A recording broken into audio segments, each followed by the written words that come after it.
Hello everybody and welcome back to the American Dynasty YouTube channel. So in this video, I do want to talk about Ricardo Pepi because I think that right now it is a very important time to talk about this player, and especially when we have a game against Mexico coming up in about 4 to 5 weeks. We have Pepi potentially moving to Europe in about 3 to 4 months. We don't know which club he's going to be going to, but right now there's just so much going on and so much like action revolving around Ricardo Pepi. And so you guys have already read the title. I do want to talk about basically about the U.S. men's national team, right? Should this country, right? Should this team, this national team move forward with Pepi as the main striker for this national team, right? Should we be using this player 99% of the time? Because look, I understand that we have DK or Matthew Hoppe, but I think that what really makes Pepi so convincing, right? Why he leads the charge out of all of these other strikers that we do have, it is his decision making, right? Something that you cannot be taught coming from a coach, something that cannot be taught in the training sessions, right? Pepi has something that is considered as natural talent that you cannot get from working hard or getting taught by some teacher or whatever, right? Because Pepi has shown that he does have the natural talent, and that is basically the upper hand that he does have over the strikers. Now, I do want to assess the other strikers, right? Because we do have a total of 5 other strikers besides Pepi. We have Hoppe, we have DK, we have Sargent, we have Zardes, and we have Pefok. Starting with Hoppe, right? Hoppe, we know that he is technically gifted.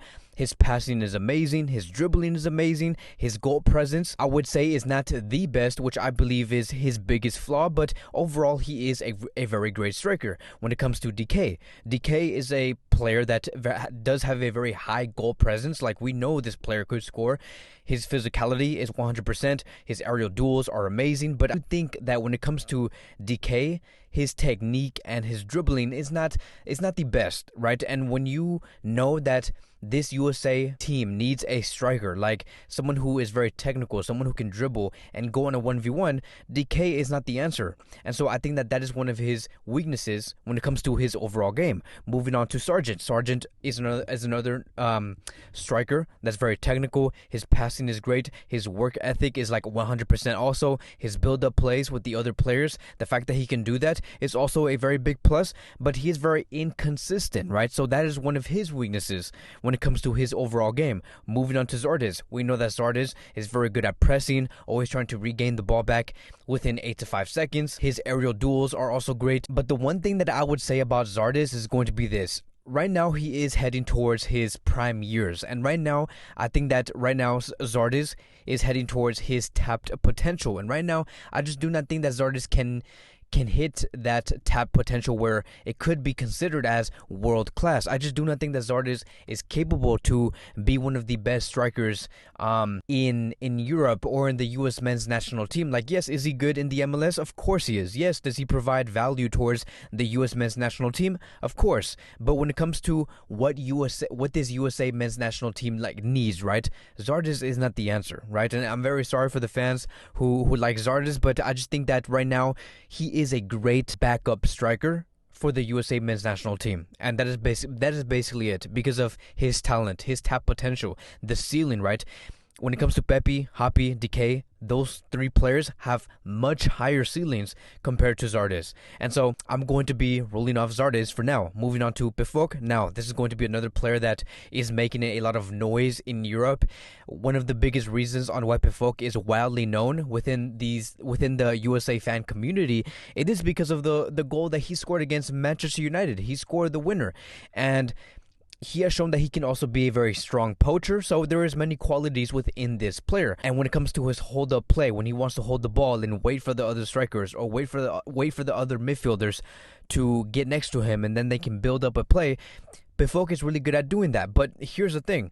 I just think that there's not much of a sample. Like, there's not enough data for me to say that, okay, Pefok is very consistent. Pefok can do this in every weekend. I just do not think there's enough of a sample. So right now, I'm not going to be saying really that much. Like, I'm not going to be saying much about this player.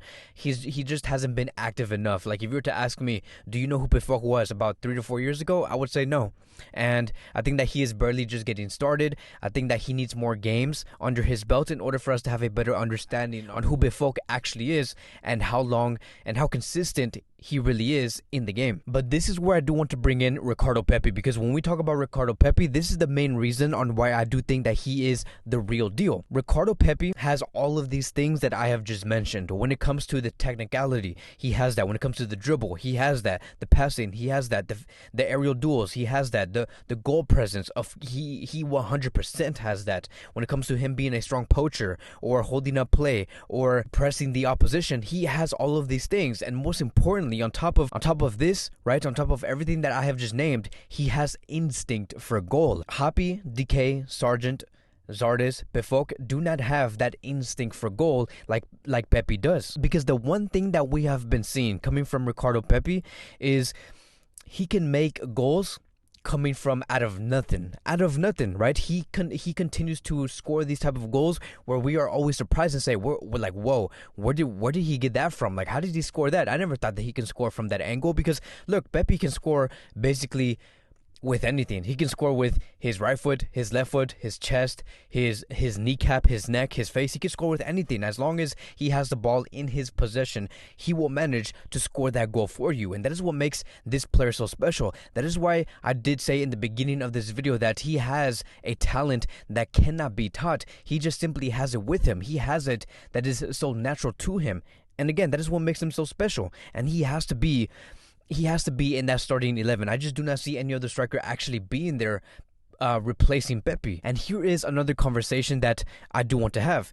When it comes to what this USA men's national team actually needs, right? What does this front line actually need? This is the biggest question, right? What does this front three need? It is a player that can be able to build up plays with other players, a player that can build up, not only build up those plays, but make those plays convert into goals, and basically be a player that can lead the way. Like when you know that this team as a collective cannot find an answer against Mexico or Jamaica or Canada, that player can create on his own. That player can be a game changer. That is what the USA men's national team needs in that front three. That is what they need. Ricardo Pepi is that. Ricardo Pepi is your answer. And so where are we now? What is the latest regarding Ricardo Pepi? Now that we know that he is the player that should be favored to start in that starting 11 alongside Pulisic and Gio Reyna, what is going on with this player? What should we expect to hear next when it comes to his story, his career? Because right now,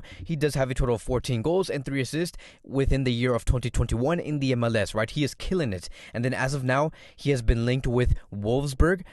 Ricardo Pepi has also asked FC Dallas that he does want to leave, and it has been reported that he has agreed personal terms with Wolfsburg, and there has been other teams like Ajax, Bayern Munich, Dortmund, Inter Milan, and Liverpool who have been showing a lot of interest on a player like Ricardo Pepi.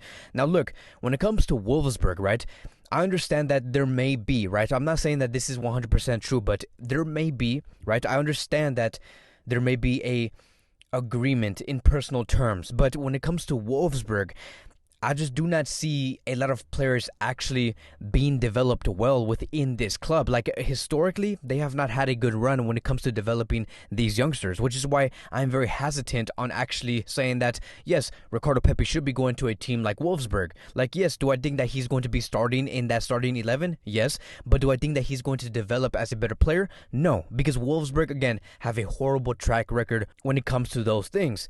And could it actually hurt Pepi? It could. As for the other teams, though, when it comes to Ajax, Bayern, Dortmund, Inter Milan, and Liverpool, this is where things get very interesting, because many have been saying that, oh, if Pepi goes to one of those teams like Ajax or Bayern or Dortmund or Inter or Liverpool, he's not even going to be lasting within those teams. Like, those teams are going to be putting Pepi in the bench, or maybe before the bench, like, I don't know, like in the stands. But here's the one thing that I would say when it comes to Pepi going to Europe and going to those big clubs. Pepi right now is considered as the best MLS player that has moved or will be moving to Europe, but that has moved to Europe since Alphonso Davies. Like, let's get that straight first. And many people were saying that Alphonso Davies was not going to be lasting at Bayern Munich, that he is just wasting his opportunity to grow as a player, that he should be going to a smaller club. But now look at who Alphonso Davies is. And the reason why I'm bringing him as an example is because both of these players, Pepi and Alphonso Davies,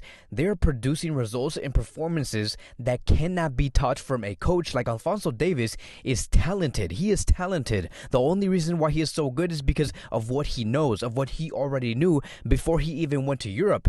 Pepi is following the exact same route. And I do believe that if Pepi continues to develop and progress in this way, he continues to learn, I do not see why it would be a bad idea to go to a team like Bayern Munich or Liverpool, because that would be wonderful. Do I think that it would take a lot for Pepi to start within those two teams? Yes, but do I think that we could reach that point where we could see Pepi start in the starting 11? Yes.